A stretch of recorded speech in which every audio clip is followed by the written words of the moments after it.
നമുക്കൊന്നൊരു വ്യത്യസ്തമായിട്ടുള്ളൊരു mentalism explain ചെയ്താൽ. Okay, എൻ്റെ കയ്യിൽ 6 കാർഡ് ഇരിപ്പുണ്ട്. ഓക്കെ, വ്യത്യസ്തമായിട്ടുള്ള പ്ലെയിൻ കാർഡല്ല, വ്യത്യസ്തമായിട്ടുള്ള നമ്പേഴ്സാണ് ഈ കാർഡിൽ മൊത്തം. ഓക്കെ, കണ്ടാൽ മനസ്സിലാവും. ഓക്കെ ഓക്കെ, ബ്രോ എന്ത് ചെയ്യണമെന്ന് വെച്ചിട്ടുണ്ടെങ്കിൽ ബ്രോ ഈ ഒരു കാർഡിലെ ഒരു നമ്പർ ഇഷ്ടമുള്ള നമ്പർ ഒന്ന് മനസ്സിൽ വിചാരിക്കും. ഓക്കെ, ആ നമ്പർ ഇതിലുണ്ടോ? ഇതിലില്ല. ഓക്കെ, ഇതിലോ?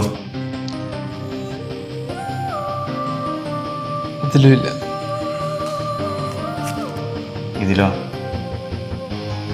ഇതിലുമില്ല. ഇതിലോ?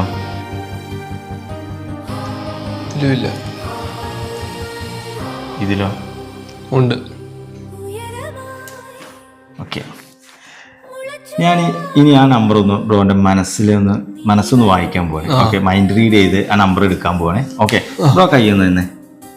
ഓക്കെ, ഞാൻ 1 മുതൽ 0 മുതൽ 10 വരെയുള്ള നമ്പർ ഞാനൊന്ന് ഉച്ചത്തിൽ പറയും. അപ്പോൾ ബ്രോ എൻ്റെ കണ്ണിലോട്ട് തന്നെ നോക്കിയിരിക്കണേ. ഓക്കെ, 0 1 2 3 4 5 6 7 8 9